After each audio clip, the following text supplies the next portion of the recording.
Hello good people and welcome back to Level Up Your Chess Strategy Part 6. Now the ability to win games consistently, especially at the higher levels, depend on how good your strategic ability is. How you finish off an opponent depends on how good your tactics and tactical eye are, but how you get their strategy. Basically, how good can you plan? Today we're going to look at the concept of central squares. Have a look at this position. White just played rook to g3. The queen moved back to e7. Look at your dark squared bishop aimed, light squared bishop aimed at the king's side. You got your rook aimed at g7. And you basically have control of the central squares. How you got there is strategy. And, well, to ask you guys a question, what would you play here? The answer, of course, in this game that we're going to analyze. Let's boost that ELO. Let's get it. Round 1. Fight! So quick recap. The idea of central squares is that you should strive or open the game as white or black by attacking or controlling these central squares, the D and E, and then the surrounding squares around it to influence it better. Because if you have more influence in the center, you can move the pieces with greater range, i.e. defend, i.e. attack. And yeah, that's how you win the games with this concept. Oh, before I begin, before I forget, if you do find this content tolerable, it's helping your chess and in your chess journey, please leave a like and sub. You have my gratitude. Let's get started. So this game took place in 1950 in Tartu, Estonia, between the masters Evgeny Zagoryansky and Vladas Mikenas. Yeah, white starts with d4, knight to f6, c4, e6, knight to c3. This is the Indian or pre-Indian defense, by the way. It leads to a lot of variations, like the Nimzo. d5, and it becomes a Queen's Gambit declined variation. Knight to f3, knight b to d7, e3. c6, a very solid semi-Slav defense now. The wall, and now bishop to d3. I'm not here to talk about openings and opening ideas, but just instead to talk about central squares. Bishop to b4, a3. The pawn is doubled, but it's very temporary because you can take on d5.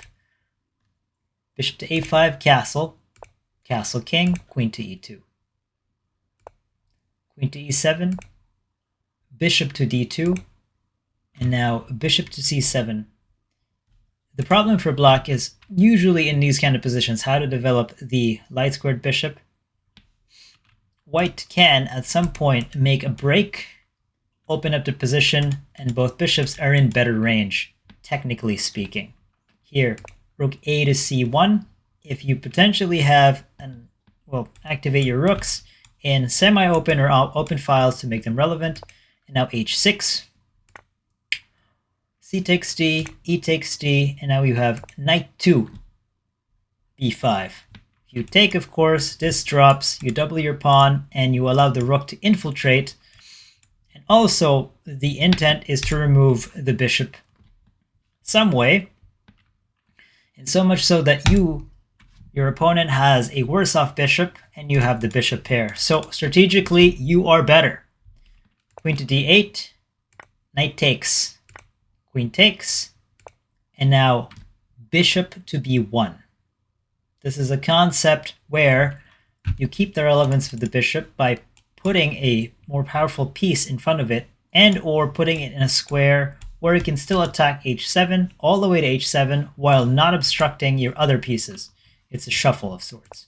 Rook to e8, and now bishop to e1. Another strong move. The idea is if knight goes to e4, you can challenge it and boot it out.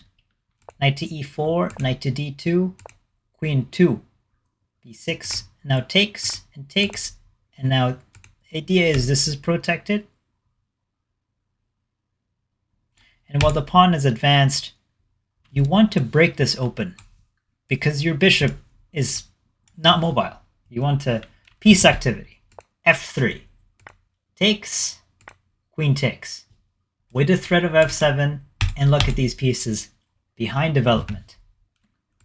Queen to b3, developing and attacking. Bishop to c3. And you might be saying, okay, the bishop is stuck behind at 2 pawns, but in this kind of position, this is ideal for the bishops to be in because these pawns are highly mobile.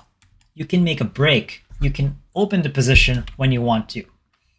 Knight to f8, putting that up, potentially here, and now queen to g3. Ideas here of the triangle, just white making threats left and right. Queen to e6, and now rook to c1, or rook to e1, protecting twice. And now push. And qualitatively, just look at this position. Still not developed.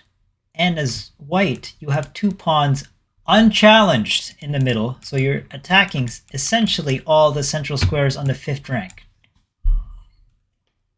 And it's amazing how white was able to manage that and what we should aspire in our games. Now queen to f2, avoiding the trade, recreating a threat on f7. Bishop to e6, and now rook to e3, a strong move. When you are thinking of improving your position, well, add piece mobility with your long-range attackers. Knight to g6, rook to g3. And this is the position we arrived at. Queen to e7. Quick position check. We have the semi-open file. We're aiming at g7. There's a bishop aiming at g7. There's a bishop aiming at h7. Very powerful stuff. What is the next move for white here? The answer in 3, 2, and 1. White now makes a move with d5. You have the central squares, take the center, open it up. This is brittle, because if this falls, the game is over. Now, you might be wondering, why was that avoided? If black took on c takes on d5, then you have the intermezzo move, queen to d4. Well, this is blocking the pawn there on g7. There's no other. Remember the dark squared bishop that we removed out of the board? This opponent, this gentleman playing white? Well, now you can threaten this. Here, and mate. And so much that if you play f6, you just drop a piece. One clean piece, and it's done. And look at this sequence, actually. Because the rooks are just knocking at the door. Here, and takes, and pin. Takes, and now sacrifice. Remember, we put that as a long-range weapon. If king takes, that's a mate. If queen takes, we capture on e6. We take, and notice this. Here's where the tactics come in. The answer in 3, 2, and 1. White can play bishop to a2. So just see how that's insane.